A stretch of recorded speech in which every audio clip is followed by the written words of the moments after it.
Mi hermano me destrozó las costillas, mamá susurró que me quedara en silencio porque él tenía un futuro, pero mi médico no dudó. Hola Reddit, mi hermano me llevó al hospital con 3 costillas rotas, mis padres me rogaron que lo encubriera, pero mi médico hizo una sola llamada que lo destruyó todo. Lo que siguió fueron 2 años de guerra familiar que demostraron que la sangre no significa lealtad. Aquí está toda la historia, soy Sophie, tengo 27 años ahora, pero este desastre empezó hace 2 años en Riverside, Oregón, una población de alrededor de 8,000 habitantes, uno de esos pueblos madereros donde el silbato del aserradero aún marca la hora del almuerzo y todos conocen tus asuntos antes que tú mismo. Es el tipo de lugar donde la reputación importa más que la realidad y mantener las apariencias es prácticamente una religión. Mi familia era la realeza de Riverside. Papá era dueño de Fletcher Hardware en Main Street, con 30 años en el negocio, un pilar de la comunidad, el tipo de tienda donde los contratistas toman su café matutino y los granjeros debaten las predicciones de lluvia. Mamá presidía todos los comités de la iglesia, organizaba cada venta de pasteles y dirigía cada campaña benéfica. Su foto aparecía en el periódico local al menos 2 veces al mes, aceptando donaciones, cortando cintas o presentando cheques gigantes.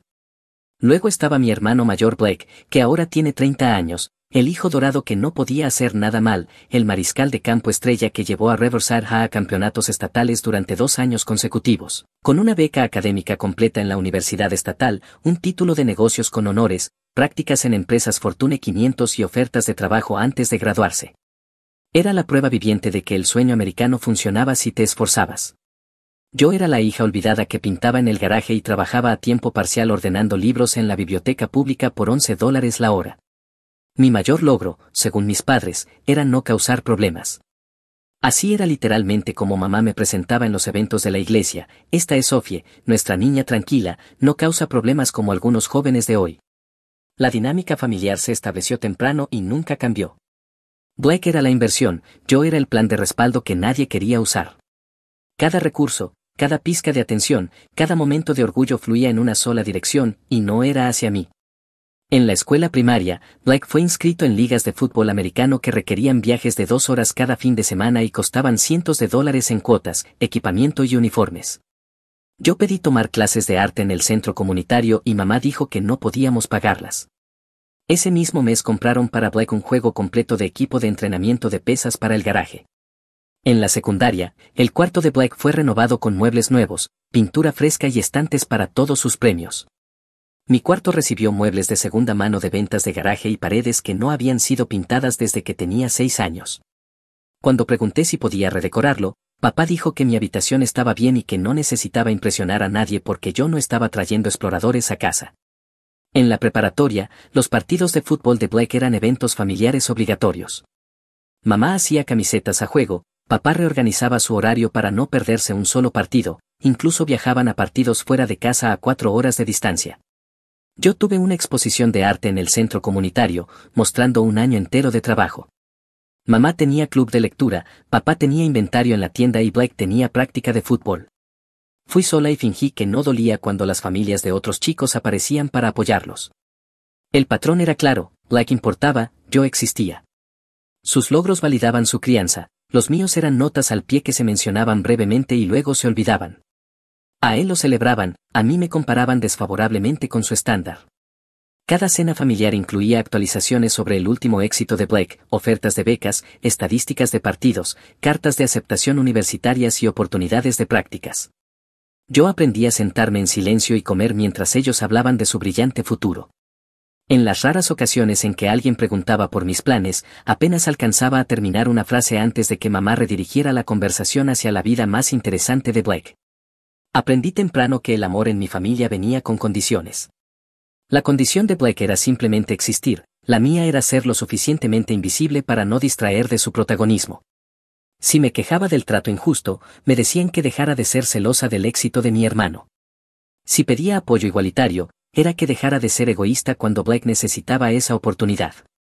Si expresaba que algo me dolía, era que dejara de ser dramática y de buscar atención. Para cuando tenía 16 años, dejé de intentar competir por atención. Nunca la recibiría. Me retiré completamente al arte, a los libros, a mundos internos donde yo controlaba la narrativa y mi valor no se medía contra los logros de Blake. Pasé la mayor parte de la preparatoria pintando en el estudio de garaje que había creado con muebles recuperados y materiales con descuento. La graduación trajo la prueba definitiva de mi estatus. Blake tuvo una gran fiesta con comida contratada, parientes que viajaron desde 3 estados, regalos por miles de dólares, fotógrafo profesional y música en vivo, todo tratado como un día festivo nacional. Mi graduación fue una cena en una cadena de restaurantes, una tarjeta con $50 y luego a casa temprano porque Blake tenía un campamento de entrenamiento de fútbol al día siguiente que requería preparación temprana. Mamá pasó mi cena de graduación hablando del horario de entrenamiento de Blake y del equipo que necesitaría. Papá habló de lo orgulloso que estaba de que Blake se tomara en serio su carrera deportiva. Me mudé a los 23 años a un estudio de 45 metros cuadrados sobre una clínica dental, que olía vagamente a desinfectante pero era mío. Tomé el trabajo de la biblioteca a tiempo completo, hice ilustración freelance cuando podía y apenas sobrevivía económicamente, pero al menos ya no tenía que vivir la invisibilidad diaria en casa de mis padres. Mi relación con la familia se volvió puramente transaccional, aparecer en reuniones obligatorias, sonreír apropiadamente, desviar preguntas personales, soportar comparaciones con los logros de Blake y marcharme tan pronto fuera socialmente aceptable, para volver a casa y pintar hasta que el resentimiento se disolviera. Blake y yo nunca fuimos realmente cercanos. De niños hubo momentos, destellos breves en los que actuaba como un hermano de verdad, enseñándome a andar en bicicleta, dejándome pasar el rato con sus amigos o defendiéndome una vez cuando un chico en la escuela se burló de mi arte, pero esos momentos se desvanecieron mientras su estrella ascendía. Y la mía permaneció firmemente anclada en la mediocridad. Para cuando fuimos adultos, nuestra relación estaba definida por la obligación familiar y la indiferencia mutua. Él me veía como la hermanita rara que nunca logró nada, yo lo veía como el hijo dorado que había absorbido todos los recursos familiares y la energía emocional, dejando nada para los demás. Después de la universidad se había vuelto peor, el éxito había inflado su ego hasta hacerlo irreconocible.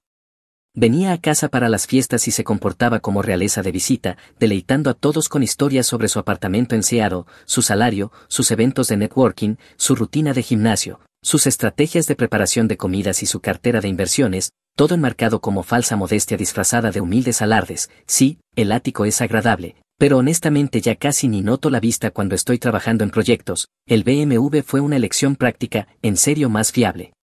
De lo que la gente piensa, el salario es bueno, pero estoy más enfocado en construir patrimonio mediante networking estratégico.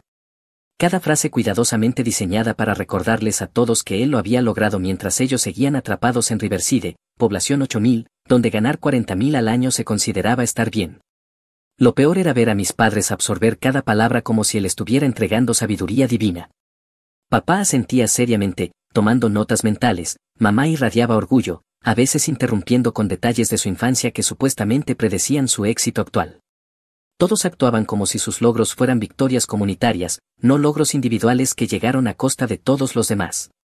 Mientras tanto, yo podía mencionar que había conseguido un contrato freelance diseñando un logotipo para un negocio local, algo que realmente importaba para el desarrollo de mi carrera, y recibía un distraído que bien antes de que la conversación volviera a la vida más importante de Blake. Esa dinámica hizo que el 15 de septiembre fuera particularmente devastador. No se trató solo de violencia física, sino de la prueba definitiva de que, cuando se les obligaba a elegir entre sus hijos, mis padres elegirían a Blake cada vez, incluso cuando él estaba objetivamente y sin duda equivocado. El incidente ocurrió durante una parrillada familiar celebrando la aceptación anticipada de Blake en un programa de analista senior en una de esas firmas de consultoría de élite, algo aparentemente muy competitivo, garantizando 6 cifras más bonos, lista de clientes prestigiosa y potencial para llegar a socio. Mamá había estado planeando esta fiesta durante 3 semanas como si estuviera organizando una recepción de boda. El patio trasero parecía ridículo, globos azules y plateados por todas partes, los colores de su universidad, un buffet elaborado con carnes caras, guarniciones gourmet y una mesa de postres que probablemente costó más que mi alquiler mensual. Había invitado a familia extendida, vecinos, amigos de la iglesia y asociados de negocios de papá, probablemente unas 40 personas, todos reunidos para celebrar el éxito continuo de Blake. Yo llegué con un pastel de bandeja de la panadería del supermercado, $42, algo que lastimó mi presupuesto pero parecía la contribución mínima esperada. Llevaba mis vaqueros decentes sin agujeros y una camisa limpia que no gritaba pobreza, intentando verme lo suficientemente presentable para no avergonzar a la familia. Blake ya era el centro de atención cuando llegué, rodeado de admiradores preguntándole por su nuevo puesto. Se veía irritantemente bien, un polo de diseñador ajustado, un reloj caro brillando bajo el sol, un corte de pelo que probablemente costaba más que todo mi atuendo, y el éxito irradiando de él como si fuera colonia. Esperé una pausa en la conversación antes de acercarme con mi pastel. Felicidades, Blake, esto es realmente increíble, estoy orgullosa de ti, dije, simple y sincera, sin ningún tipo de agenda oculta. Él se giró, me miró de arriba abajo con una expresión que no pude descifrar y luego sonrió con desdén. No suenes tan celosa, Sof, algún día tal vez descubrirás tu vida. Algunos familiares rieron nerviosamente, papá le dio una palmada en el hombro como si hubiera dicho un chiste brillante, mamá se ocupó fingiendo reorganizar servilletas, pretendiendo no escuchar. El calor me subió al cuello, pero forcé una sonrisa, asentí y me alejé, no valía la pena hacer una escena en su celebración.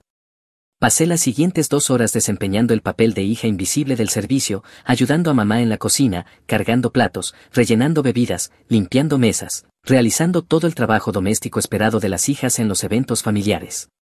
Mientras tanto, Blake entretenía a los invitados con historias sobre su proceso de entrevistas, cómo el responsable de contratación estaba impresionado con su pensamiento estratégico y cómo sería su nuevo apartamento en el distrito financiero del centro de Seattle. Cerca de las 8 de la tarde estaba llevando un montón de platos de papel hacia la cocina cuando Blake apareció en la entrada bloqueando mi camino. La casa estaba casi vacía en ese momento, todos afuera viendo a papá intentar asar sin quemar todo. Solo nosotros en la cocina, completamente solos. ¿Por qué hablaste con Katie sobre mí la semana pasada? Su voz era baja, aguda, acusadora. Katie era su novia de 6 meses, una chica agradable que siempre parecía un poco incómoda en las reuniones familiares.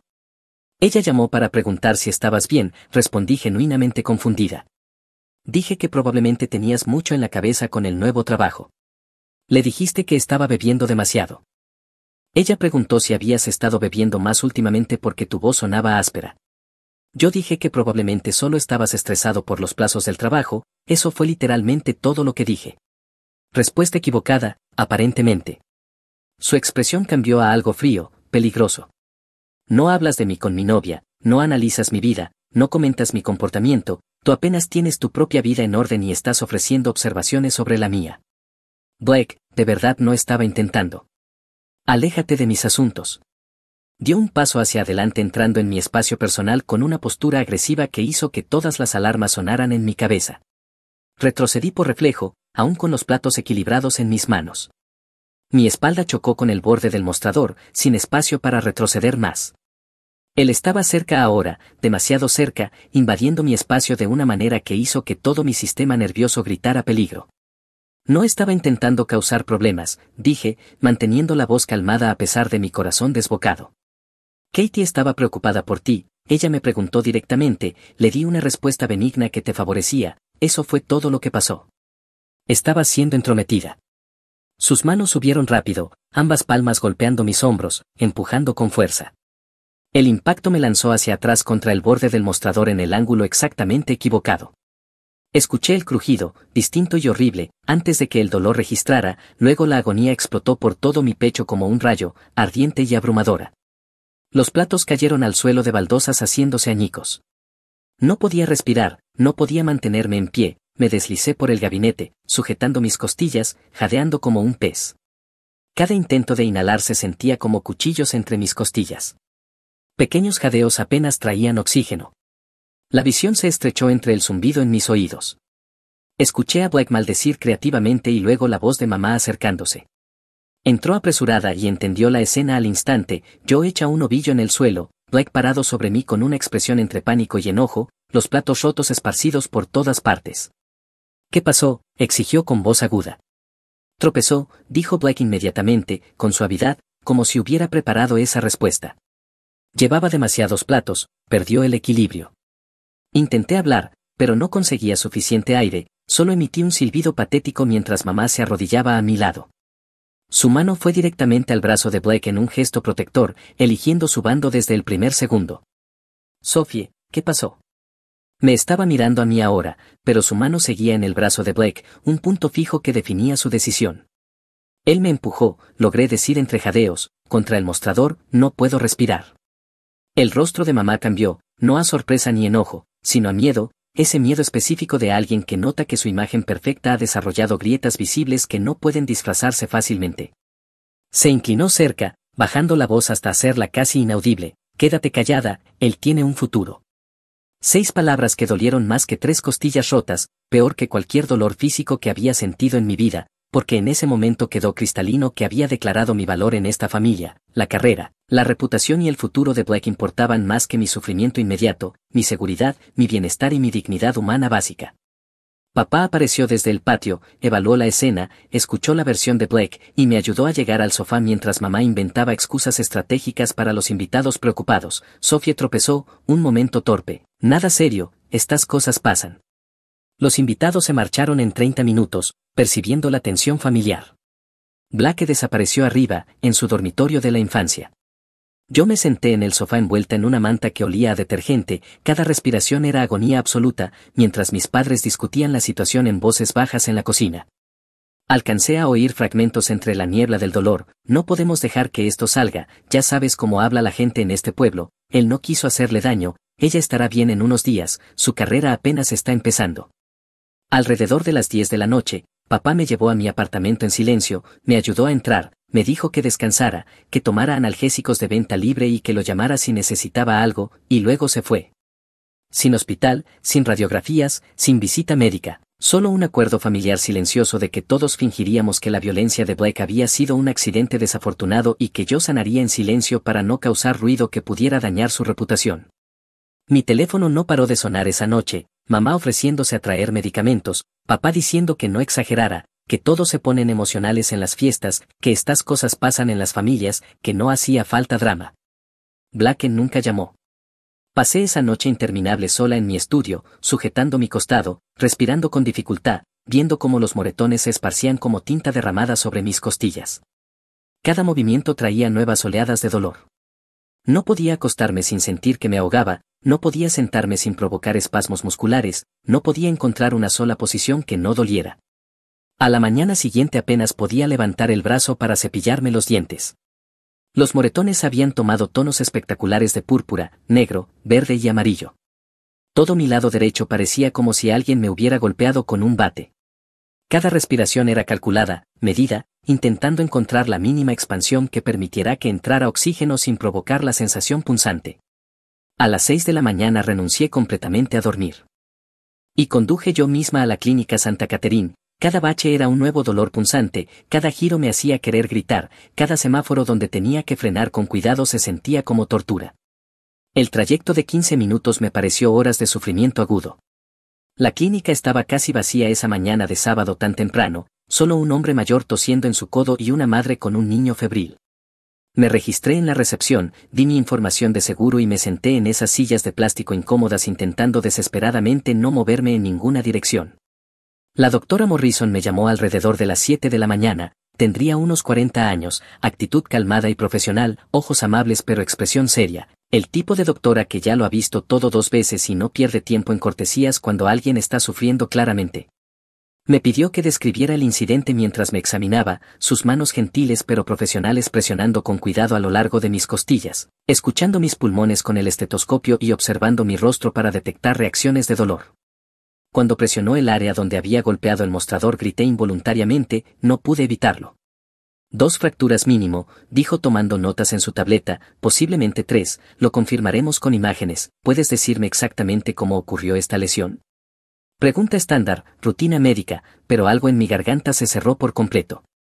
Años de entrenamiento familiar se activaron automáticamente, no avergüences a la familia, no causes problemas, no seas dramática, mantén los asuntos familiares en privado, protege el futuro de Blake, mantén la imagen perfecta. Un accidente, susurré. Me caí, torpe. La doctora Morrison dejó de escribir, levantó la mirada lentamente, sus ojos amables pero penetrantes, la mirada de alguien que sabe exactamente cuando le están mintiendo. Alguien que ha escuchado todas las variaciones de me caí, soy torpe y fue un accidente de pacientes que intentan proteger a sus agresores. Sophie, dijo con calma, ¿quién te hizo esto? La franqueza me tomó completamente por sorpresa, sin rodeos, sin delicadezas, sin permitirme mantener la mentira, solo una pregunta directa exigiendo una respuesta directa, cortando años de lealtad familiar entrenada con precisión quirúrgica. Mi hermano, dije en voz baja mientras empezaban las lágrimas, me empujó contra el mostrador en una fiesta familiar, mis padres quieren que lo mantenga en silencio. Ella no parpadeó, no reaccionó con sorpresa exagerada ni drama, simplemente asintió una vez, reconocimiento profesional, y levantó el teléfono de la pared. Estás a salvo ahora, dijo mientras marcaba, necesito hacer una llamada, esto es procedimiento. Las radiografías confirmaron 3 costillas rotas, una con desplazamiento preocupante peligrosamente cerca de perforar mi pulmón. La doctora Morrison explicó los riesgos con claridad, el tiempo de curación, la necesidad de monitoreo cuidadoso, las señales de advertencia de complicaciones. Pero también explicó otra cosa que hizo que mi estómago se desplomara. Como profesional médica, era reportante obligatoria cuando las lesiones sugerían agresión o violencia doméstica. Estaba legalmente obligada a reportarlo a las autoridades. Mi caso iría a la policía quisiera yo o no, la decisión había salido de mis manos en el momento en que le dije la verdad. Mi familia me va a odiar, dije mientras las lágrimas finalmente fluían. Ella se sentó en el taburete frente a la camilla, me miró directamente y dijo, ellos ya eligieron a tu hermano sobre ti, ahora es momento de elegirte a ti misma. Esa tarde 2 oficiales de policía aparecieron en Fletcher Hardware, donde Blake estaba ayudando a papá con el inventario del sábado. Por la noche, mi teléfono estaba explotando de notificaciones. Mamá llamó primero llorando histéricamente, ¿te das cuenta de lo que has hecho? Su carrera podría acabar antes de empezar, todo por lo que hemos trabajado, todo lo que él ha logrado, vas a destruirlo por un accidente, ¿cómo puedes hacerle esto a tu propio hermano? Él me rompió 3 costillas, dije sin emoción.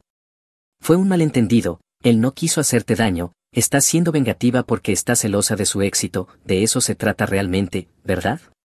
Siempre has estado celosa. Colgué sin responder. El mensaje de voz de papá fue más frío, más calculado, exactamente lo que esperaba de alguien que había pasado décadas construyendo un negocio con manejo cuidadoso de relaciones. Arregla esto inmediatamente, llama a la policía, retracta tu declaración, diles que malinterpretaste lo que pasó, que exageraste, que fue un accidente. Este tipo de cosas puede arruinar el futuro de un joven, destruir su carrera antes de empezar, sé que no quieres eso en tu conciencia. Arregla esto. Blake finalmente envió un mensaje alrededor de las 9 de la noche, espero que estés feliz, acabas de arruinarlo todo, felicidades por destruir tu propia familia, esto es lo que querías, ¿no? Pero yo no era quien había destruido nada, él lo hizo cuando decidió que su ira importaba más que mi seguridad física, él tomó esa decisión, no yo. Las siguientes semanas fueron un infierno absoluto. Mis padres dejaron de llamar después de que me negué repetidamente a cambiar mi declaración. Los familiares empezaron a contactarme con mensajes de preocupación, todas variaciones de lo mismo, retira los cargos, protege el futuro de Blake, no seas vengativa, perdona y olvida, la familia va primero, la sangre es más espesa que el agua, no arruines su vida por un error. Mi tía incluso apareció en mi apartamento sin avisar para darme un sermón sobre el perdón y la importancia de dejar atrás los rencores. Cuando levanté mi camisa para mostrarle los moretones espectaculares que aún cubrían todo mi torso, se puso visiblemente pálida, pero aún así insistió en que yo lo estaba haciendo más grande de lo necesario, que Blake no había querido lastimarme, que presentar cargos era excesivo. La investigación se prolongó durante 3 largos meses. La policía entrevistó a testigos que habían estado en la fiesta, varias personas recordaban haberme visto doblada de dolores anoche y algunos mencionaron que Blake parecía agitado más temprano. Los registros médicos eran innegables, prueba de una lesión seria, la línea de tiempo coincidía perfectamente con mi declaración, la evidencia física respaldaba por completo mi versión de los hechos. Blake contrató a un abogado caro que inmediatamente presionó para que se desestimara el caso, alegando que había sido un accidente durante una discusión acalorada pero normal entre hermanos. Mi abogada, proporcionada por Servicios para Víctimas, respondió con evidencia médica, declaraciones de testigos y testimonio de expertos sobre patrones de lesiones. Finalmente, el abogado de Blake lo convenció de aceptar un acuerdo en lugar de arriesgarse a ir a juicio, donde un jurado vería fotos de mis heridas y escucharía el testimonio de la doctora Morrison. Agresión en 4º grado, 2 años de libertad condicional, clases obligatorias de manejo de ira y una orden de restricción que le impedía acercarse a menos de 500 pies de mí. Un simple tirón de orejas comparado con lo que realmente había hecho, pero fue la primera vez en toda su vida privilegiada que enfrentó alguna consecuencia por algo. El día que aceptó el acuerdo, mamá dejó un mensaje de voz empapado de satisfacción vengativa, a pesar de las lágrimas, espero que estés satisfecha ahora, has arruinado completamente la vida de tu hermano. Esa firma de consultoría retiró su oferta, ahora vive en casa solicitando empleos con antecedentes criminales, todo porque no pudiste dejar pasar un accidente, todo porque tenías que ser vengativa. Él me rompió 3 costillas, dije a mi apartamento vacío. Llegó Navidad. No fui invitada a la cena familiar por primera vez en toda mi vida. Mamá publicó fotos en redes sociales de Blake, papá y ella alrededor de la mesa, luciendo serios pero unidos contra fuerzas externas. El pie de foto mencionaba tiempos difíciles y mantenerse fuertes como familia. Varios familiares comentaron con apoyo y oraciones, nadie me mencionó. Yo había sido eliminada por completo de la narrativa familiar. Pasé la Navidad sola en mi apartamento, comiendo comida china para llevar y pintando. Debería haber sido solitario y deprimente, pero en cambio se sintió como libertad, libertad de la actuación, del juicio, de cargar constantemente con las expectativas y emociones de los demás a costa de las mías. La última comunicación directa de mamá llegó por mensaje de texto en enero: la familia es primero, tú te elegiste a ti misma sobre todos nosotros, espero que puedas vivir con esa decisión. Finalmente respondí una semana después: y ustedes no me eligieron a mí, espero que puedan vivir con eso. Después de eso, silencio absoluto, sin llamadas de cumpleaños, sin tarjetas festivas, sin contactos casuales, sin encuentros accidentales que nunca fueron accidentales. Dejé de existir en su mundo, excepto como la hija vengativa que destruyó el futuro del hijo dorado por rencores y celos. Blake violó la orden de restricción 2 veces en esos primeros 6 meses. La primera vez apareció en mi apartamento a las 2 de la mañana, claramente ebrio, golpeando la puerta y gritando que yo había arruinado su vida, que todo era mi culpa, que siempre había estado celosa de él. Los vecinos llamaron a la policía y él pasó la noche en la cárcel. La violación extendió su libertad condicional. La segunda violación fue accidentalmente presentarse en la misma cafetería donde yo estaba reuniéndome con una amiga. Hizo contacto visual intenso desde el otro lado del lugar, no se acercó físicamente, pero dejó clara su presencia, asegurándose de que yo lo viera y entendiera que podía encontrarme cuando quisiera.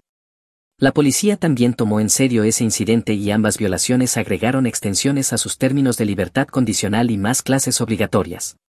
Verlo desmoronarse debería haberme hecho sentir vindicada, en cambio, solo me hizo sentir profundamente triste, no triste por él específicamente, sino triste porque nuestra familia estaba rota de forma tan fundamental que una agresión física importaba menos que mantener una apariencia perfecta para el pueblo.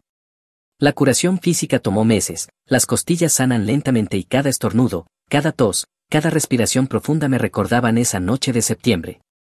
Actividades físicas que siempre había dado por sentadas se convirtieron en obstáculos desafiantes, dormir requería colocación estratégica de almohadas, pintar requería descansos frecuentes, tareas simples como llevar compras o alcanzar estantes altos desencadenaban dolor durante semanas. Pero la curación emocional tomó aún más tiempo. Tuve que procesar años de ser sistemáticamente devaluada, años de tragar maltratos como si fueran normales, años de aceptar que mi valor en mi familia se medía exclusivamente en comparación con los logros de Blake y por qué tan pocos problemas causaba. Empecé a reconocer patrones que había normalizado por completo, la manera en que había aprendido a volverme invisible en situaciones grupales, la manera en que me disculpaba automáticamente por ocupar espacio, la manera en que me había convencido de que el amor debía doler a veces, de que la familia significaba soportar incomodidad por un bien mayor que nunca se materializaba. La doctora Morrison se convirtió en un ancla inesperada durante la recuperación, me revisaba regularmente en las citas de seguimiento, preguntando no solo por las costillas sino por mi bienestar general, mi estado emocional, mis sistemas de apoyo. Cuando mencioné sentirme culpable por el informe policial, me recordó con firmeza que protegerme no era traición. Tú no pusiste a tu hermano en esta situación, dijo en una cita alrededor del mes 3, él se puso ahí. Tú solo te negaste a mentir sobre lo que hizo. Eso no es ser vengativa, eso es ser honesta. Ese cambio de perspectiva ayudó más que cualquier medicamento. Yo no había destruido el futuro de Blake con malicia, Blake había destruido su propio futuro en el momento en que decidió empujarme. Yo simplemente me negué a participar en encubrirlo, me negué a sacrificar mi bienestar por su conveniencia. Alrededor del mes 6 empecé a reconstruir mi vida con intención en lugar de solo reaccionar al caos familiar. Me mudé a un apartamento mejor con luz natural real para pintar, una unidad en planta baja que no requería subir escaleras estando lesionada. Empecé a tomar mi arte en serio, tratándolo como una carrera en lugar de un pasatiempo que avergonzaba a mi familia. Construí amistades con personas que me valoraban por quien soy, no por con quien estoy emparentada ni por lo que puedo hacer por ellos. Resulta que cuando no estás constantemente gestionando dinámicas familiares tóxicas y absorbiendo su disfunción, de repente tienes energía para tu propia vida, un concepto revolucionario que nadie se había molestado en explicarme. El año 1 trajo desarrollos inesperados. Blake perdió 2 trabajos en rápida sucesión, el primero terminó después de que lo sorprendieran gritándole a un empleado junior por un error menor creando un ambiente hostil. El segundo lo despidió durante el periodo de prueba tras múltiples quejas sobre su actitud y su incapacidad para aceptar retroalimentación. Las clases de manejo de ira aparentemente no estaban funcionando. Me enteré, gracias a la eficiente red de rumores de Riverside, de que se había mudado permanentemente con mis padres, 30 años viviendo en su dormitorio de la infancia, trabajando a tiempo parcial en la ferretería de papá porque nadie más quería contratarlo con su historial criminal y su creciente reputación de inestabilidad. Mamá me culpó públicamente, dijo a cualquiera que escuchara que su hija había destruido la vida de su hijo por un accidente, que yo era vengativa y celosa, que siempre había resentido el éxito de Blake. La historia se repitió tantas veces que se convirtió en verdad aceptada en ciertos círculos. Yo era la hija vengativa, Blake era la víctima de mi rencor. La realidad no importaba cuando la narrativa ya estaba establecida. Pero otras personas lo vieron con claridad, personas que habían presenciado el comportamiento de Blake a lo largo de los años, que habían sido objetivo de su temperamento, que lo habían visto tratar mal a otros sin consecuencias. Se acercaron en silencio, en privado, compartiendo sus propias historias sobre su crueldad, su volatilidad, su sentido de derecho. Aparentemente yo no era la única persona a la que había lastimado, solo la primera que lo había denunciado oficialmente. Descubrí que había empujado a una novia en la universidad, pero ella nunca presentó cargos por miedo a la influencia de su familia en su pequeño pueblo. Supe que había estado en múltiples peleas de bar y siempre evitó consecuencias porque papá conocía gente, tenía conexiones, hacía llamadas. Descubrí un largo patrón de violencia que había sido sistemáticamente permitido y excusado durante años. Mi informe no había arruinado el futuro de un hombre inocente, finalmente había documentado lo que todos habían estado ignorando, lo que era un secreto a voces en ciertos círculos. El año 2 trajo un cierre que no esperaba. Blake fue arrestado de nuevo, esta vez por ponerse físico con un guardia de seguridad en un bar del pueblo vecino. El guardia presentó cargos sin dudarlo.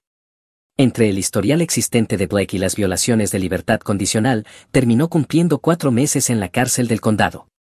Mamá me llamó por primera vez en 18 meses, no para disculparse ni para preguntar cómo estaba yo, sino para pedirme que escribiera una carta de testimonio positivo para la audiencia de sentencia de Blake, que declarara a su favor, que ayudara a reducir su condena. Eres su hermana, dijo suplicante, tu palabra podría ayudarlo mucho. Soy la hermana cuyas costillas quebró, respondí con calma, ¿por qué lo ayudaría a evitar consecuencias por sus propias decisiones? Porque la familia viene primero, eso es lo que significa familia. Entonces compórtate como si yo también fuera familia. Colgué antes de que pudiera responder con más manipulación. Blake cumplió su tiempo, salió, violó la libertad condicional nuevamente contactando a una exnovia que tenía una orden de protección contra él, de vuelta a la cárcel. El ciclo continuó de forma predecible. Cada vez mamá encontraba nuevas formas de culpar factores externos, malas influencias, sistema injusto, nadie dándole una oportunidad real, la sociedad siendo demasiado dura con los hombres, todo excepto las decisiones y el comportamiento de Blake. Nunca reconoció que el problema real era Blake, nunca asumió responsabilidad por habilitarlo toda su vida, por enseñarle que las consecuencias no se aplicaban a él, por sacrificar a una hija para proteger al otro. Nunca se acercó a mi salvo para convertirme en la villana de su narrativa cuidadosamente construida. Papá permaneció mayormente en silencio, supe que estaba teniendo dificultades con la ferretería, que los honorarios legales de Blake habían drenado sus ahorros, que su reputación sufría mientras la gente descubría la verdad sobre su hijo dorado. Había construido toda su identidad alrededor de tener la familia perfecta y ver cómo esa fachada se desmoronaba en público lo envejeció drásticamente. Lo vi una vez en el supermercado alrededor del mes 20, se veía más pequeño, más viejo, derrotado. Nuestros ojos se encontraron brevemente en la sección de productos, por un momento pensé que se acercaría, que finalmente reconocería lo que había pasado. En cambio, se dio la vuelta y caminó rápidamente en la otra dirección, más fácil que enfrentar lo que su silencio había costado. Ahora, 2 años después, mis costillas han sanado por completo, sin dolor, sin limitaciones, sin daño físico persistente, excepto cicatrices leves donde las fracturas fueron peores, pero todo lo demás en mi vida ha cambiado de manera fundamental. Alquilo un estudio encima de una tienda de suministros de arte en la parte bonita de Riverside, el dueño me permite usar el espacio de abajo después del horario para pintar piezas más grandes. Mi trabajo realmente está vendiendo ahora en pequeñas galerías, negocios locales encargando murales, oficinas corporativas comprando obras para sus vestíbulos. No me hago rica, pero gano lo suficiente para vivir cómodamente haciendo algo que amo. Construí un grupo de amigos que se siente más como una familia real que mis parientes de sangre jamás lo fueron, personas que cumplen cuando dicen que vendrán, personas que celebran mis logros sin comparaciones ni condiciones, Personas que nunca han sugerido que debía proteger a alguien que me lastimó solo para mantener las apariencias. Empecé a salir con alguien que me trata con respeto básico y se confunde genuinamente cuando me disculpo automáticamente por cosas menores. Él está ayudándome a desaprender todos los comportamientos tóxicos que desarrollé para sobrevivir a mi familia, como que está bien tener necesidades, que está bien ocupar espacio, que está bien esperar que la gente te trate bien sin tener que ganártelo constantemente. Las palabras de la doctora Morrison resuenan cada vez que dudo de mí misma. Estás a salvo ahora, y lo estoy, no porque Blake esté en la cárcel o porque mis padres finalmente hayan admitido lo que hicieron mal, sino porque me elegí a mí misma cuando nadie más lo hizo, porque me negué a participar en mi propia disminución. La ironía no se me escapa. Blake, el que tenía un futuro brillante y garantizado, el hijo dorado que no podía hacer nada mal, está cumpliendo ahora su tercer periodo en la cárcel del condado después de otro cargo por agresión, esta vez contra un compañero de trabajo que criticó su desempeño. El reconocimiento de patrones claramente no es su fuerte. Mientras tanto, yo estoy construyendo exactamente la vida que quiero en lugar de la vida que mi familia esperaba, enseñando clases de arte a niños en el centro comunitario, mostrándoles que está bien cometer errores, probar cosas nuevas, existir en voz alta y en colores brillantes, todo lo que a mí no se me permitió ser mientras crecía. A veces me pregunto qué habría pasado si la doctora Morrison no lo hubiera denunciado, si yo me hubiera quedado callada como mamá exigió, protegiendo el futuro de Blake como se supone que una buena hija debe hacerlo. Blake probablemente todavía tendría ese trabajo de consultoría, mamá seguiría organizando cenas familiares y eventos de caridad, papá todavía estaría orgulloso, reputación intacta, nuestra familia aún se vería perfecta desde afuera. Pero yo seguiría siendo la hija invisible, pintando sola en garajes, aceptando migajas de afecto cuando fueran convenientes, convencida aún de que mi valor estaba medido por cuán poco espacio ocupaba y cuántos pocos problemas causaba, creyendo que la familia significaba soportar lo que fuera que te impusieran porque así es como funciona. La doctora Morrison no solo denunció una agresión ese día de septiembre, interrumpió un patrón que había estado firmemente establecido desde mi infancia, se negó a participar en la disfunción que mi familia había normalizado y usado como arma. Ella hizo lo que mis padres debieron haber hecho desde el principio, elegir a la persona que estaba siendo dañada en lugar de la persona que hacía daño. La semana pasada recibí un mensaje inesperado por redes sociales. Era Katie, la exnovia de Blake de aquella noche de septiembre, lo dejó poco después del arresto, se mudó a California y empezó de cero. Quería agradecerme, resultó que Blake había estado escalando con ella también, ataques de celos por cosas menores, comportamiento controlador sobre con quién hablaba, 2 veces la había agarrado con tanta fuerza que le dejó moretones que cubrió con maquillaje. Ella había estado planeando irse, pero aterrada por las repercusiones en el pequeño pueblo de Riverside, mi denuncia le dio permiso para reconocer que lo que estaba viviendo no era normal ni aceptable. Me salvaste, escribió, al salvarte a ti misma, me mostraste que yo también podía hacerlo, que no era egoísmo ni venganza, era supervivencia. Nunca lo había visto así, yo solo pensaba que estaba sobreviviendo, protegiéndome. Resulta que a veces la supervivencia inspira a otros en situaciones similares. Blake sale el próximo mes, 4ª vez, tal vez esta vez funcione, tal vez finalmente asuma responsabilidad, tal vez las clases de manejo de ira funcionen, tal vez no, en cualquier caso, ya no es mi problema, no es mi responsabilidad manejarlo ni preverlo ni prevenirlo. No le deseo mal, tampoco le deseo éxito, mayormente ya no pienso en él. Mi vida no gira alrededor de gestionar sus emociones ni proteger su futuro ni limpiar sus desastres. Mi vida es completamente mía ahora, mis decisiones son mías, mi futuro es mío, y nadie vuelve a empujarme contra mostradores, literalmente o en sentido metafórico, sin enfrentar consecuencias. Mamá todavía publica en redes sociales sobre su difícil situación familiar, pobre Blake enfrentando circunstancias injustas, oraciones para su hijo que pasa por tiempos duros. La familia extendida sigue creyendo su versión completamente, el pueblo pequeño aún chismea sin parar. No me importa ya, sus opiniones no están pagando mi alquiler ni llenando mis días de significado ni trayéndome alegría. Las personas que importan, las personas que he elegido deliberadamente, conocen la verdad, ellos son la familia que construye en lugar de la familia en la que nací, personas que aparecen consistentemente, que se preocupan genuinamente, que celebran mis victorias y apoyan mis dificultades sin llevar la cuenta. Eso es lo que realmente se supone que debe ser una familia. Mi papá dijo que mi hermano merecía el negocio familiar, que yo simplemente no tenía lo necesario, y estuve completamente de acuerdo. Lo que yo tenía, en cambio, eran los derechos de patente de todo lo que la empresa vendía, y es curioso lo rápido que desarrollé lo necesario. Hola Reddit.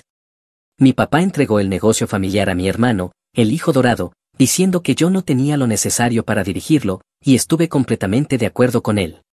Lo que yo tenía, en cambio, eran todas las patentes de los productos que hacían rentable el negocio, y resultó que yo tenía exactamente lo necesario. Así fue como ocurrió. Tengo 32 años, soy hombre y durante la última década he sido el ingeniero de desarrollo de productos en la empresa de manufactura de mi familia, Sterling Industrial Solutions. Fabricamos equipos industriales especializados, el tipo de cosas que las fábricas necesitan pero en las que nadie piensa, componentes para cintas transportadoras, sistemas de clasificación automatizada y herramientas de fabricación a medida. No es glamoroso, pero genera ingresos constantes. Mi papá construyó esta empresa desde cero hace 40 años. Empezó en un garaje con un solo torno y un sueño, y fue progresando a lo largo de 2 décadas de esfuerzo incesante. Ahora tenemos una instalación de 50.000 pies cuadrados en un parque industrial a las afueras de Columbus, Ohio, 85 empleados repartidos en 3 turnos y unos ingresos anuales que solían rondar los 4,5 millones. Es la típica historia del sueño americano, la clase de relato que a mi papá le encantaba contar en reuniones de la Cámara de Comercio y en cenas del Club Rotario. Pero ahora se está haciendo mayor, cumplió 68 el año pasado y su salud comenzó a deteriorarse rápidamente, problemas cardíacos, hipertensión, de todo. El médico le dijo que redujera el estrés o corría el riesgo de sufrir un evento cardíaco serio. Dirigir una empresa de manufactura es básicamente puro estrés, así que había que hacer algo. Y ahí entra mi hermano menor, Cameron. Tiene 28 años, un título en negocios de la Universidad Estatal de Ohio, donde pasó más tiempo en eventos de networking que en clases reales, y ha sido preparado para liderar desde el día en que nació. Mi papá solía bromear diciendo que Cameron salió del vientre usando corbata y dando apretones de manos. Mientras yo estaba en el taller diseñando productos y resolviendo problemas de ingeniería, Cameron asistía a conferencias de la industria, estrechando manos y aprendiendo a jugar golf. Mientras yo estaba cubierto de virutas metálicas probando prototipos, Cameron tenía cenas costosas con clientes y publicaba sobre ello en LinkedIn. Mientras yo pasaba noches enteras trabajando para cumplir plazos, Cameron iba a seminarios de liderazgo sobre sinergia y cambios de paradigma. La dinámica estaba clara desde el primer día, yo era el técnico, el hombre detrás de escena, Cameron era la cara de la empresa, el futuro líder. Mi papá nunca lo dijo explícitamente, pero se le veía cuando hablaba de nosotros con otras personas. Cuando alguien preguntaba por la planificación de sucesión, se iluminaba de orgullo y decía, Cameron está siendo preparado para hacerse cargo, tiene la mente empresarial para ello. Yo era nuestro ingeniero talentoso o el tipo que hace la magia en el taller, nunca el heredero evidente ni el futuro de la empresa, solo el recurso técnico que no sabían bien cómo etiquetar. Mi papá adora a Cameron, siempre lo ha hecho. Cameron tiene encanto, habilidades sociales y la capacidad de entrar a una habitación y hacer que todos piensen que es el más inteligente, incluso cuando no entiende los detalles técnicos. Mientras tanto, yo soy el tipo en la parte trasera cubierto de virutas metálicas creando los productos que mantienen las luces encendidas. Aquí está la cosa sobre la manufactura, los productos no se diseñan solos. Cuando empecé a trabajar para mi papá justo después de terminar la escuela de ingeniería hace 10 años, Sterling Industrial estaba teniendo dificultades. Teníamos quizá una docena de productos estándar, todos copiados de competidores con modificaciones menores, sin nada propio, nada especial, nada que hiciera que un cliente nos eligiera por encima de los demás, salvo quizá ser ligeramente más baratos. Competíamos solo en precio, lo que significaba márgenes extremadamente bajos y presión constante. Mi papá regresaba frustrado de las reuniones de ventas porque los clientes siempre preguntaban si podíamos igualar el precio de los competidores. La respuesta solía ser sí, pero eso significaba reducir nuestro beneficio a casi cero, y un trimestre malo podría dejarnos en serios problemas. Eso lo cambié yo en 10 años. Diseñé 47 productos e innovaciones, no simples modificaciones o cambios cosméticos, sino sistemas completamente nuevos que resolvían problemas que nuestros clientes ni siquiera sabían que tenían. Cada diseño salió de mi cabeza, mis manos y mis noches sin dormir probando prototipos hasta que funcionaran perfectamente. Déjenme darles algunos ejemplos de lo que construí. El brazo de clasificación automatizada RS7 fue mío, diseñado desde cero. Pasé 3 semanas en el almacén de un cliente observando a los trabajadores clasificar componentes manualmente durante 8 horas seguidas, viéndolos agacharse, levantar, clasificar, apilar y repetir. Al final de cada turno estaban agotados y cometían errores. Regresé al taller y diseñé un sistema de brazo neumático con sensores ópticos capaz de identificar los tipos de componentes y clasificarlos automáticamente. Me llevó 4 meses de prototipos, pero cuando lo terminé redujo el tiempo de clasificación en 60% y disminuyó las lesiones por esfuerzo repetitivo en 80%. Se convirtió en nuestro producto más vendido en 6 meses y no podíamos fabricarlos lo suficientemente rápido. El sistema modular de intersección de cintas transportadoras también fue mío, diseñado porque los clientes seguían pidiendo configuraciones personalizadas. Y nuestro sistema anterior requería rediseños completos para cada instalación. Si querían cambiar la distribución, básicamente tenían que comprar un sistema completamente nuevo. Era costoso, llevaba mucho tiempo y los clientes lo detestaban. Mi enfoque modular significaba que podían reorganizar los componentes como bloques de construcción. Si necesitaban redirigir una línea transportadora, solo tenían que cambiar el módulo de intersección. Si necesitaban añadir una nueva ramificación, simplemente encajaban otro componente. El tiempo de instalación pasó de días a horas y los clientes podían reconfigurar sus sistemas sin llamarnos cada vez. La herramienta de alineación de precisión para maquinaria pesada surgió de un cliente que se quejaba de que instalar nuestro equipo llevaba 3 días porque lograr que todo quedara perfectamente alineado era demasiado tedioso. Diseñé un sistema de alineación guiado por láser con retroalimentación en tiempo real, redujo la instalación a 4 horas y eliminó la necesidad de equipos especializados de instalación. El sistema de montaje amortiguador de vibraciones lo diseñé después de visitar una fábrica donde nuestro equipo estaba causando problemas de resonancia en la estructura del edificio.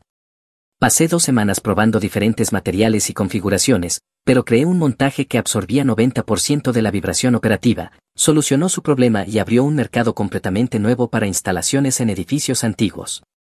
La carcasa modular de filtros para ventilación industrial la construí porque los clientes seguían pidiendo soluciones de filtración personalizadas pero no podían pagar ingeniería a medida cada vez. Mi diseño les permitía intercambiar tipos de filtros sin reemplazar toda la carcasa, un concepto simple pero que nadie más estaba haciendo. Podría seguir, el sistema de cambio rápido de herramientas, la matriz inteligente de monitoreo de temperatura, el sistema de lubricación automática que extendía la vida útil del equipo en 40%, el controlador de apagado de emergencia que cumplía con las nuevas regulaciones de seguridad antes incluso de que se finalizaran. 47 productos en total, cada uno documentado, prototipado, probado y perfeccionado por mí personalmente. Pasaba semanas o meses en cada diseño, probando cada posible modo de falla y refinando cada detalle hasta que estuviera exactamente bien. Papá revisaba ocasionalmente, preguntaba cómo iban las cosas y luego se iba a hablar con Cameron sobre los números de ventas. Y aquí está la parte a la que mi familia no prestó atención, presenté patentes para todos ellos, no a nombre de la empresa, a mi nombre, cada una. Verás, cuando empecé en Sterling Industrial recién salido de la escuela de ingeniería, papá era demasiado tacaño para contratar a un abogado de patentes. Lo había sugerido durante mi primer mes, mencionando que deberíamos proteger nuestra propiedad intelectual mientras desarrollábamos nuevos productos.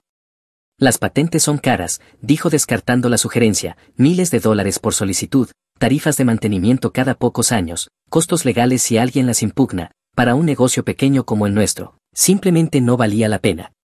Intenté explicarle que las patentes podían ser activos valiosos, que podían proteger nuestra ventaja competitiva y potencialmente generar ingresos por licencias. Él solo sonrió con esa sonrisa paciente que usa cuando cree que alguien no entiende de negocios. Eres un ingeniero, no un hombre de negocios, dijo. Confía en mí en esta. Mantendremos nuestras innovaciones como secretos comerciales, funciona perfectamente. Excepto que los secretos comerciales solo funcionan si realmente puedes mantenerlos en secreto. En manufactura, una vez que vendes un producto a un cliente, pueden hacer ingeniería inversa. Nuestros competidores ya estaban haciendo eso con nuestros diseños, creando imitaciones baratas que socavaban nuestros precios. Así que decidí manejarlo yo mismo. Empecé a presentar solicitudes de patente en mi tiempo libre, con mi propio dinero. Aprendí el proceso mediante recursos en línea y guías de la oficina de patentes. Era tedioso y complicado, pero soy bueno siguiendo procedimientos técnicos. Las primeras solicitudes fueron difíciles, cometí errores en las reivindicaciones, no formateé las cosas correctamente, recibí rechazos que tuve que revisar y reenviar. Pero aprendí, para la solicitud de patente número 5 o 6 ya dominaba el proceso. Las tarifas de presentación rondaban los $1,500 por patente para una entidad pequeña, más otros $3,000 a $5,000 si querías que un abogado de patentes la revisara. No podía pagar la revisión de un abogado, así que hice todo yo mismo y esperé lo mejor. Funcionó la mayoría de las veces. En 10 años probablemente gasté $75,000 de mi propio dinero presentando y manteniendo esas patentes, dinero que podría haber usado para el enganche de una casa, un coche mejor o literalmente cualquier otra cosa. Pero yo creía en proteger la propiedad intelectual, incluso si papá no, y aquí está la parte crucial, papá lo sabía todo el tiempo. No oculté lo que hacía. Lo mencionaba en las cenas familiares cuando alguien preguntaba en qué había estado trabajando. Solo presenté otra solicitud de patente para el nuevo módulo de cintas transportadoras, deberíamos recibir respuesta en unos 18 meses. Papá asentía distraído y cambiaba de tema. Mamá hacía algún comentario sobre lo dedicado que yo era a mi trabajo. Cameron parecía aburrido y revisaba su teléfono. Incluso le mostré a papá las cartas de aprobación cuando llegaban. Mira esto, la patente número 9.247.883 acaba de ser aprobada, es el brazo de clasificación RS7. Eso es genial, hijo, decía sin mirar realmente el documento. Sigue con el buen trabajo. Lo técnico lo aburría, él era un hombre de visión general, interesado en números de ventas y relaciones con clientes, no en los detalles de la ley de patentes y los derechos de propiedad intelectual. Si no afectaba directamente los ingresos de este trimestre, no le importaba. Lo mismo con el contrato laboral que firmé cuando empecé. Papá usó una plantilla que encontró en línea, rellenó los espacios con mi salario y mis beneficios, lo imprimió y me hizo firmarlo. 5 páginas de cláusulas legales básicas que cubrían cosas como horarios, vacaciones y responsabilidades generales. Leí el contrato cuidadosamente antes de firmarlo, el hábito de un ingeniero que siempre lee todo el manual antes de operar cualquier equipo. Noté que no había ninguna cláusula de asignación de propiedad intelectual, nada que dijera que las invenciones que yo creara mientras estuviera empleado pertenecían a la empresa, nada sobre derechos de patente ni secretos comerciales ni nada de eso. Se lo señalé a papá. Este contrato no dice nada sobre derechos de propiedad intelectual, ¿deberíamos añadir una cláusula al respecto? Él lo desestimó con un gesto. Somos familia, no necesitamos ese tipo de cosas. Todo lo que haces para la empresa pertenece a la empresa, eso se da por entendido. Entendido, pero no documentado, no legalmente vinculante, solo una suposición. Pensé que no importaba en ese momento, este era el negocio familiar, mis patentes, el negocio de papá, era lo mismo, ¿verdad? Todos nos beneficiaríamos juntos, la empresa usaría mis diseños, ganaría dinero y eventualmente yo probablemente asumiría el mando o al menos me volvería socio. Las patentes eran solo una formalidad, una manera de proteger nuestras innovaciones de los competidores. Nunca se me ocurrió que papá entregaría todo a Cameron y me trataría como a un empleado desechable. Esa suposición duró 10 años, hasta la tarde en que papá llamó a una reunión familiar obligatoria para anunciar su plan de sucesión. Papá convocó la reunión obligatoria en la casa un domingo por la tarde. Toda la familia asistió, yo, Cameron, mamá, incluso nuestro primo Blake, que trabaja en ventas. Papá se puso de pie al final de la mesa del comedor con ese aire serio que tiene cuando está a punto de tomar una gran decisión. Me estoy retirando del negocio, anunció. Problemas de salud, órdenes del médico, ya conocen la historia. Alguien tiene que hacerse cargo como director ejecutivo. Yo ya sabía a dónde iba todo esto. Cameron se enderezó en la silla, intentando parecer humilde pero claramente emocionado. Lo he pensado detenidamente, continuó papá. Dirigir un negocio requiere liderazgo, relaciones con los clientes y pensamiento estratégico. Las habilidades de ingeniería son importantes, pero no son suficientes. Me miró directamente. Eres un gran ingeniero, nadie lo discute, pero simplemente no tienes lo necesario para dirigir una empresa. No tienes las habilidades sociales, la perspicacia empresarial ni la visión para llevar a Sterling Industrial al siguiente nivel. Cameron intentó parecer comprensivo. Mamá asentía como si todo tuviera perfecto sentido. Cameron ha estado preparándose para este cargo toda su carrera, dijo papá. Entiende el lado empresarial, conoce a todos nuestros principales clientes y tiene las cualidades de liderazgo que necesitamos.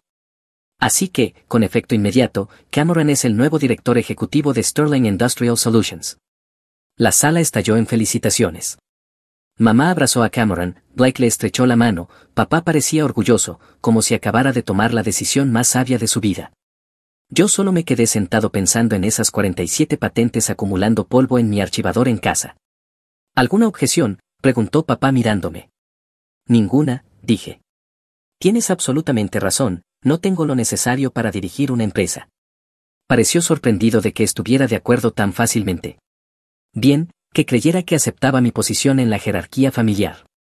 Cameron empezó un discurso sobre su visión para el futuro de la empresa, expandirse a nuevos mercados, mejorar las relaciones con los clientes, modernizar operaciones, aprovechar sinergias, optimizar propuestas de valor, puras palabras de moda sin sustancia. Habló durante 15 minutos sin decir nada concreto sobre cómo lograría alguna de esas cosas. Era el tipo de discurso que escucharías en un seminario de negocios por parte de alguien que intenta sonar importante, muchos gestos, mucha confianza, cero planes específicos. Mencionó adoptar innovación disruptiva sin explicar qué significaba eso para una empresa que fabrica piezas de cintas transportadoras. Habló de construir alianzas estratégicas sin nombrar a ningún posible socio. Prometió revolucionar nuestro segmento de mercado sin especificar cómo. Vi a papá y a mamá asintiendo como si estuviera pronunciando un discurso histórico. Blake parecía apropiadamente impresionado. Todos estaban creyéndose la actuación porque Cameron siempre había sido bueno actuando. ¿Y qué hay del lado de ingeniería?, pregunté cuando finalmente dejó de hablar. Cameron se volvió hacia mí con su sonrisa practicada, la que usa con clientes difíciles. Ahí es donde entras tú, hermano. Seguirás haciendo lo que mejor haces, diseñar productos. Yo me encargaré de la estrategia empresarial, las relaciones con los clientes, la expansión del mercado, todo lo que tenga que ver con el nivel ejecutivo. Así que nada cambia para mí. Exacto, tú sigues innovando, yo sigo haciendo crecer la empresa, división perfecta del trabajo, ambos jugamos según nuestras fortalezas. Perfecto, dije. Mamá parecía aliviada de que no estuviera causando problemas. Papá parecía satisfecho de que yo supiera cuál era mi lugar. Cameron parecía haber ganado la lotería sin tener que compartir el premio. Conduje a casa esa noche y saqué mi archivo de patentes. 47 patentes, todas aprobadas por la Oficina de Patentes y Marcas de Estados Unidos, todas con mi nombre como inventor y titular de la patente. Incluso había pagado religiosamente las tarifas de mantenimiento cada pocos años para mantenerlas activas. Esas tarifas no eran baratas, $1,600 por patente a los 3 años y medio, $3,600 a los 7 años y medio, $7,400 a los 11 años y medio. Había invertido miles de dólares en mantener vivas esas patentes. Pasé todo el fin de semana revisando la ley de patentes y los acuerdos de licencia en sitios web de información legal. Resulta que cuando eres dueño de una patente, tienes el derecho exclusivo de fabricar, usar y vender esa invención. Nadie más puede fabricar o vender tu producto patentado sin tu permiso, y ese permiso normalmente se da en forma de un acuerdo de licencia donde te pagan por el derecho a usar tu invención. Sterling Industrial Solutions había estado fabricando y vendiendo mis productos patentados durante una década sin un acuerdo de licencia porque nunca pensé que necesitara uno, porque era familia, porque asumí que todos estábamos en el mismo equipo. Las suposiciones te vuelven vulnerable. El lunes por la mañana llegué al trabajo como siempre. Cameron ya estaba en la antigua oficina de papá haciendo la suya. Había traído a un diseñador de interiores durante el fin de semana para redecorarla. Había desaparecido el espacio funcional de papá con un escritorio metálico y archivadores. Ahora todo era mobiliario moderno, un escritorio de vidrio, pósteres motivacionales sobre liderazgo y una máquina de espresso costosa que probablemente valía más que mi salario mensual. Había colgado su diploma de la Escuela de Negocios en la pared en un marco elegante junto a una foto de él estrechando la mano de algún político local menor en un evento de la Cámara de Comercio. El estante estaba lleno de libros de negocios con títulos como Los 7 hábitos de la gente altamente efectiva y De bueno a grandioso, que parecían no haber sido abiertos jamás. Su asistente, había contratado a un asistente en su primer día como director ejecutivo, ya estaba programando reuniones con todos nuestros clientes importantes. Estaba planeando una gira para presentarse como el nuevo liderazgo, estrechar manos y asegurar a todos que Sterling Industrial estaba en buenas manos. Yo fui al taller y comencé mi verdadero trabajo, documentarlo todo. Cada producto que fabricábamos, cruzado con mis números de patente, cada pedido de clientes y qué productos estaban comprando, cada contrato y qué propiedad intelectual involucraba, cada máquina del área de producción y qué diseños patentados se estaban usando para fabricarla. Me tomó 3 días compilarlo todo, pero cuando terminé tenía un panorama claro. El 78% de los ingresos de Sterling Industrial provenían de productos que yo había diseñado y patentado. Solo el brazo de clasificación RS7 representaba el 35% de las ventas anuales. Vendíamos alrededor de 200 unidades por año a $7,500 cada una. El sistema modular de cintas transportadoras era otro 20%, instalaciones importantes que iban de $50,000 a $200,000. El resto se repartía entre varios productos más pequeños y trabajos personalizados. Aquellas cosas genéricas viejas que papá vendía cuando yo empecé casi no se movían ya, quizá un 15% de los ingresos, y esos márgenes eran terribles porque competíamos únicamente en precio contra fabricantes extranjeros. Los clientes querían la nueva tecnología, las soluciones innovadoras, los productos que realmente resolvían sus problemas en vez de ser artículos baratos y básicos.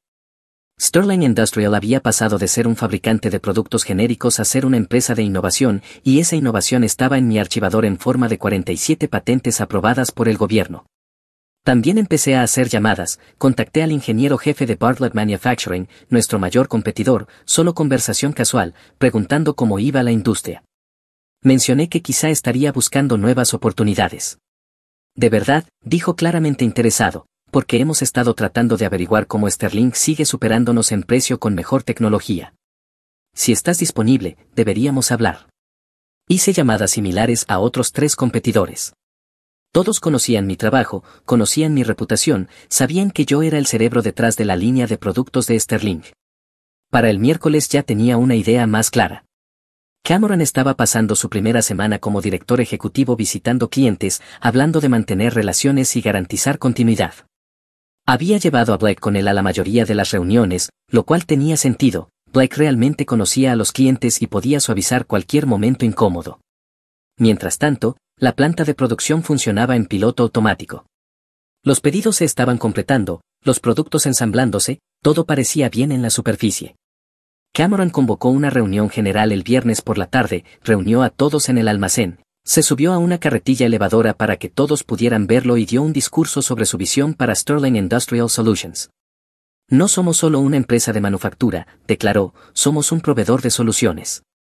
Vamos a enfocarnos en la experiencia del cliente, en construir relaciones, en ser el tipo de socio en el que nuestros clientes pueden confiar. Los trabajadores del almacén se veían confundidos, ellos ya estaban construyendo los productos en los que los clientes confiaban, eso es literalmente lo que es la manufactura. Sé que el cambio puede ser difícil, continuó Cameron, pero les prometo que con el liderazgo adecuado y la estrategia correcta, Sterling Industrial alcanzará alturas que nunca imaginamos posibles. Alguien preguntó por el flujo de ingeniería, si teníamos nuevos productos en desarrollo. Gran pregunta, dijo Cameron mirando directamente hacia mí, nuestro equipo de ingeniería, liderado por mi hermano, continúa haciendo un excelente trabajo desarrollando soluciones innovadoras. Así es, coincidí. No mencioné que el equipo de ingeniería consistía en mí y 2 técnicos junior que principalmente se encargaban de pruebas. Después de la reunión, Cameron me apartó. Escucha, sé que esta transición puede sentirse rara para ti, pero papá tomó la decisión correcta. Eres brillante en ingeniería, pero dirigir una empresa requiere habilidades diferentes. Lo sé, dije, por eso yo no estoy dirigiendo la empresa. Exacto. Así que trabajemos juntos, ¿sí? Tú te encargas de lo técnico, yo del lado empresarial, y ambos nos beneficiamos. Suena como un plan. Pareció satisfecho, probablemente pensó que yo había aceptado mi papel como el tipo técnico que se mantiene en su carril. Esa noche redacté un acuerdo de licencia, profesional, directo y completamente razonable.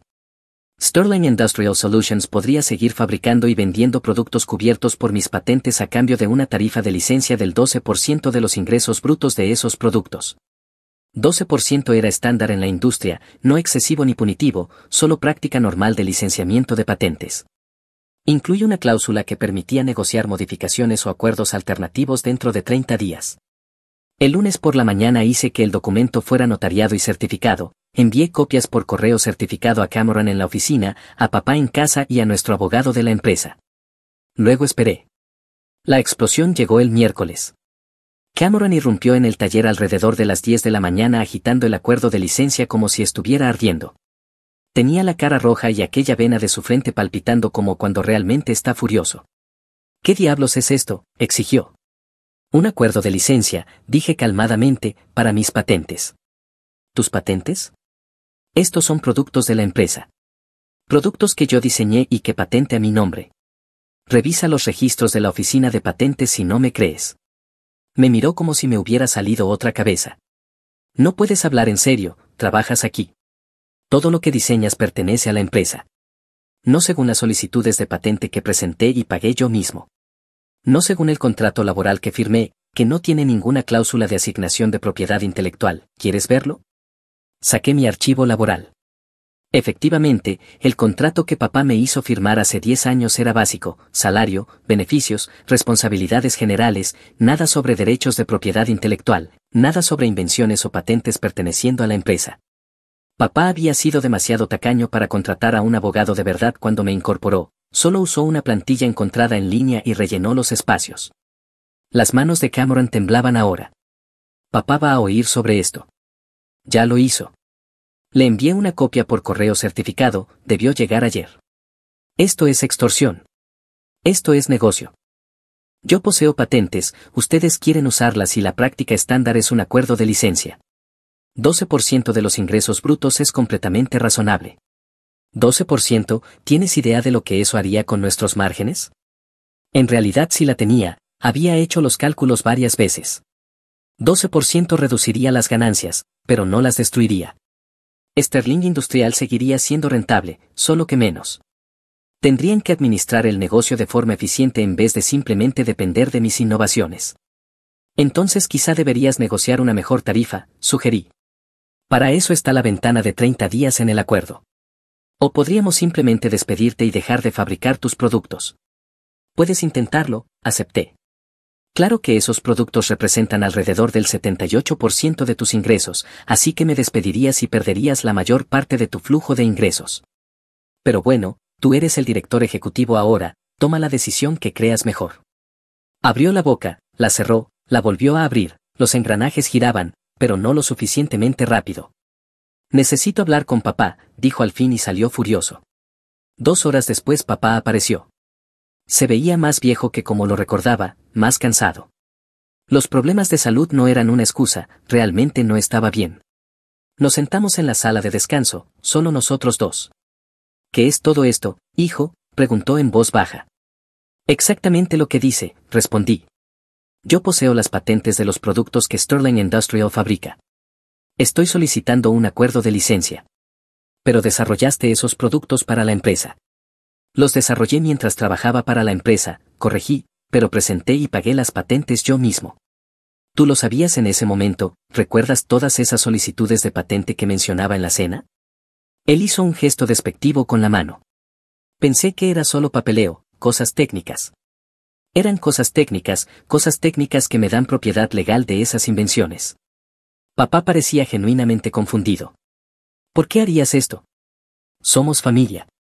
Familia que acaba de decirme que no tengo lo necesario para ayudar a dirigir la empresa que básicamente reconstruí, familia que le dio todo a Cameron mientras me trataba como a un empleado. Eres un empleado, dijo, uno valioso, pero aún así un empleado. Exacto, así que trátame como tal. Los empleados con patentes las licencian. Así es como funciona esto. Papá se frotó las sienes. ¿De cuánto estamos hablando? 12% de los ingresos brutos de los productos patentados, equivale más o menos al 9% de los ingresos totales de la empresa. Eso es una locura, no podemos permitirnos eso. Claro que pueden, lo que no pueden es seguir pagando el salario de director ejecutivo de Cameron, donando cenas elegantes a clientes y renovando la oficina con muebles de lujo. Pero el negocio como tal estará bien. Estás tratando de castigarnos por darle la empresa a Cameron. Estoy tratando de recibir una compensación justa por mi propiedad intelectual. Si prefieren dejar de fabricar mis productos, esa es su elección. Despídanme, bórrenme de la historia de la empresa, hagan lo que quieran, pero no pueden usar mis patentes sin pagar por ellas. Nos quedamos en silencio durante un largo minuto. Déjame hablar con nuestro abogado, dijo finalmente papá. Ver cuáles son nuestras opciones. Tienes 30 días, le recordé.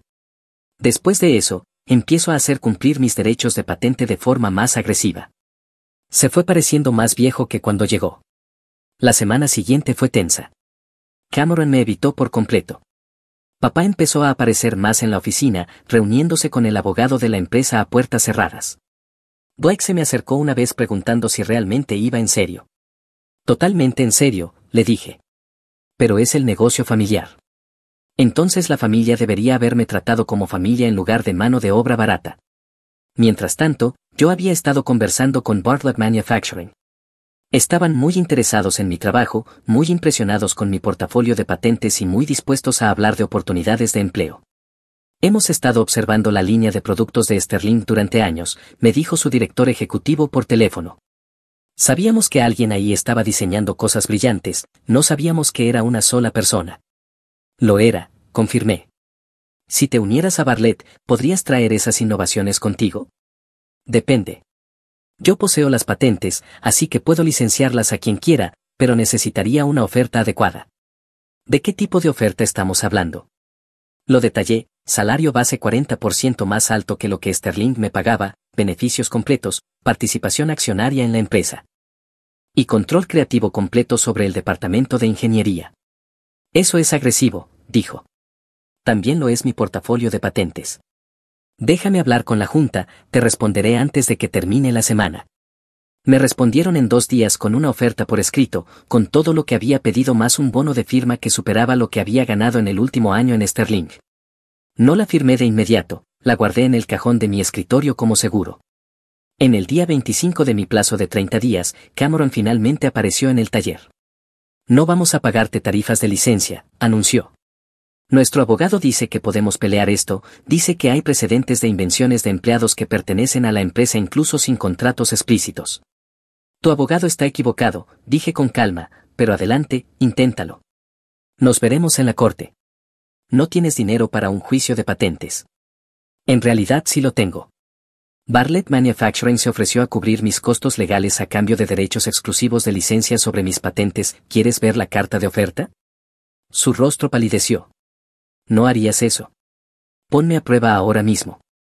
Tienes la opción de seguir usando mis patentes por un 12% de los ingresos brutos. Si intentas pelear conmigo en la corte y pierdes, licenciaré todo a Bartlett. Tendrán derechos exclusivos para fabricar todos los productos que hicieron relevante a Sterling Industrial. Volverás a vender las mismas imitaciones genéricas que papá hacía hace 10 años. Destruirás la empresa que papá construyó. Papá destruyó su propia empresa cuando decidió que su hijo favorito merecía dirigirla a pesar de no tener idea de cómo funciona nada. Yo solo reclamo lo que es mío. Cameron se quedó allí un largo momento, podía ver que intentaba encontrar una salida, alguna forma de salvar la situación. Era un negociador, un constructor de relaciones, acostumbrado a encantar para salir de los problemas, pero este no era un problema del que se pudiera salir con encanto. Necesito hablar con papá, dijo finalmente. Tienes 5 días. Se fue sin decir una palabra más. 3 días después recibí una llamada del abogado de la empresa, quería reunirse para discutir términos, no para pelear las patentes ni discutir sobre propiedad, discutir términos de licencia. Eso era una buena señal, significaba que habían investigado la situación y se habían dado cuenta de que no tenían base legal. Nos reunimos en una cafetería en el centro, territorio neutral. Era un hombre de mediana edad llamado Patterson, quizá de 55 años, vestido con un traje caro que probablemente costaba más de lo que yo ganaba en una semana. Parecía cansado y molesto, como si ese fuera el último lugar donde quisiera estar un jueves por la tarde. Tus patentes son válidas, dijo sin preámbulos. Hice que una firma externa las revisara. Todo está correctamente presentado, correctamente mantenido. Sterling Industrial ha estado fabricando productos patentados sin derechos de licencia durante una década. Lo sé. Tu padre no tenía idea de lo que estaba aceptando cuando presentaste esas patentes. Mi padre no tenía idea de muchas cosas. No es mi problema. 12% es demasiado alto. El estándar de la industria suele estar entre 5 y 8%. El estándar de la industria supone que existen contratos adecuados. Su cliente no los tenía, así que estamos operando bajo la realidad de que han estado usando mis patentes sin permiso durante 10 años. ¿Estás reclamando daños por uso pasado? No había considerado ese ángulo. ¿Debería? Podríamos calcular tarifas retroactivas si quieres. Levantó una mano. Concentrémonos en un acuerdo continuo, el pasado terminaría en los tribunales durante años. Fuimos de un lado a otro. Él intentó 5%, me reí y le recordé que la oferta de Bartlett valía más. Contraofertó con 7, me mantuve firme en 12. Esto se trata de dinámica familiar, no de negocios, dijo finalmente. Incorrecto. Soy un titular de patentes, están fabricando mis invenciones, quiero una compensación justa. Eso es negocios. Vas a destruir tu relación con tu familia por dinero. Mi familia destruyó nuestra relación cuando dejó claro que yo era solo un empleado. Después de otra hora de negociación, Acordamos 10% de los ingresos brutos de los productos patentados, contrato de 5 años con opciones de renegociación, pagos trimestrales dentro de 30 días. Tu padre no está contento con esto, mencionó Patterson. Me lo imagino. Tu hermano está furioso, Cameron no maneja bien las cosas. Por eso no debería estar dirigiendo una empresa de manufactura. Esto causará daños permanentes en esas relaciones. Esas relaciones ya estaban dañadas, solo que no me di cuenta hasta que dejaron sus prioridades completamente claras. El abogado preparó el acuerdo de licencia al día siguiente, profesional, vinculante, exactamente lo que habíamos discutido. Yo lo firmé. Cameron lo firmó con cara de que quería apuñalarme con el bolígrafo. Papá lo firmó sin hacer contacto visual.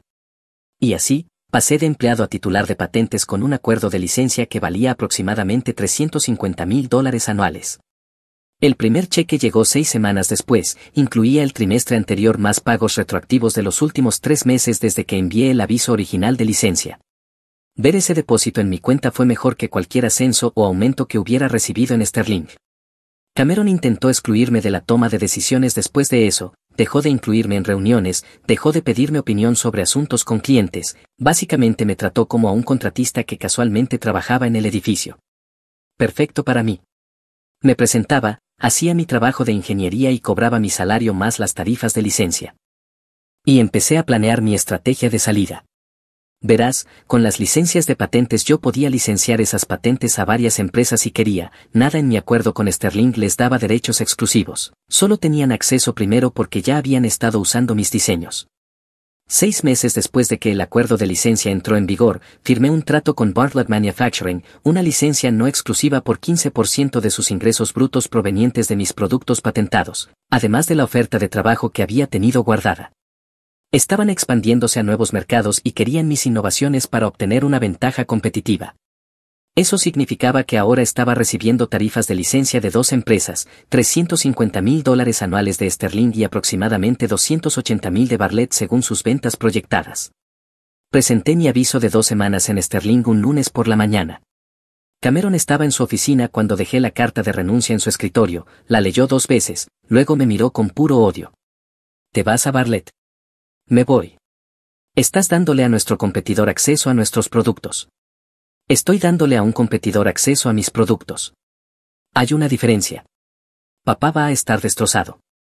Papá tuvo una década para tratarme como si importara. Eligió no hacerlo. Ahora vive con esa elección. Nosotros te hicimos quien eres. No. Yo me hice quien soy, ustedes solo se adjudicaron el mérito. Salí de su oficina, terminé mis 2 semanas haciendo el mínimo posible y empecé en Bartlett el lunes siguiente. La transición fue perfecta, ya conocía los productos a la perfección. El equipo de ingeniería de Bartlett era competente y ansioso por aprender. En 3 meses habíamos adaptado mis diseños a su línea de producción y comenzamos a quitarle cuota de mercado a Sterling Industrial. Resulta que cuando tienes los mismos productos innovadores pero mejor gestión y mejor servicio al cliente, los clientes cambian bastante rápido. Los ingresos de Sterling cayeron 15% en el primer trimestre después de mi salida, luego otro 12% el trimestre siguiente. Parte se debió a fuerzas del mercado, pero gran parte fue debido a que los clientes se dieron cuenta de que podían obtener los mismos productos de Bartlett con mejor soporte. Cameron intentó contratar ingenieros de reemplazo, pasó por 3 en 6 meses. Ninguno pudo replicar mi trabajo porque no puedes replicar algo cuando no entiendes los principios fundamentales. Podían copiar mis diseños existentes, pero no podían crear nada nuevo. Yo seguía recibiendo mis cheques de licencia de Sterling, trimestrales como un reloj, observando cómo se volvían más pequeños a medida que caían sus ingresos. Ese ya no era mi problema. Mientras tanto, Bartlett prosperaba, nos expandimos a 3 nuevos mercados usando versiones modificadas de mis diseños originales. El director ejecutivo empezó a hablar de hacer pública la empresa en 5 años. Mi participación accionaria empezaba a verse muy valiosa. Aproximadamente un año después de dejar Sterling, papá me llamó por primera vez desde que firmé el acuerdo de licencia. Su voz sonaba débil, más vieja. ¿Podemos vernos?, preguntó. No creo que sea buena idea. Por favor. Necesito hablar contigo. Nos reunimos en la misma cafetería donde había negociado el acuerdo de licencia. Parecía terrible, delgado, pálido, como si hubiera envejecido 10 años en 12 meses. El negocio está teniendo problemas, dijo sin rodeos. Lo sé. Cameron está haciendo lo mejor que puede, pero no tiene tu conocimiento técnico. No podemos competir sin nuevos productos. Deberías haber pensado en eso antes de entregarle todo. Me equivoqué, admitió papá. Pensé que las habilidades de liderazgo importaban más que la experiencia técnica. Estaba equivocado. Sí, lo estabas. Vuelve. Ayúdanos a arreglar esto. Te daré lo que quieras, título, salario, participación. ¿Me darás lo que construí desde el principio? ¡Qué generoso! Bajó la mirada hacia sus manos. Sé que te lastimé. Sé que elegí a Cameron sobre ti. Pero sigue siendo el negocio de la familia. Es tu negocio, corregí. Yo construí el mío. Bartlett no es tuyo. No, pero mis patentes sí. Mi reputación sí. Mis habilidades sí. Todo lo que importa es mío. Tú solo tienes un edificio y algo de maquinaria. Por favor, no dejes que todo lo que construí se derrumbe. Todo lo que construiste ya se estaba derrumbando antes de que yo apareciera. Lo salvé una vez. No lo haré de nuevo. Papá empezó a llorar, lágrimas reales corriendo por su cara. Debería haber sido satisfactorio verlo así, roto, pero en lugar de eso solo se sintió vacío. Lo siento, susurró. Siento no haber visto cuánto aportaste. Siento haber favorecido siempre a Cameron. Siento haberte hecho sentir que no importabas. Aprecio la disculpa, dije, pero no cambia nada. ¿Qué puedo hacer para arreglarlo? Nada. No hay nada que puedas hacer. Algunos puentes, una vez quemados, no se reconstruyen. Lo dejé sentado allí y no volví a mirar atrás. Sterling Industrial Solutions se declaró en bancarrota bajo el capítulo 11 18 meses después de mi salida. No pudieron competir sin innovación, no pudieron costear mis tarifas de licencia con ingresos decrecientes y no pudieron encontrar ingenieros dispuestos a soportar el estilo de gestión de Cameron. La empresa fue comprada por una firma de capital privado para desmantelarla, conservaron parte del equipo, despidieron a la mayoría del personal y disolvieron por completo el nombre Sterling.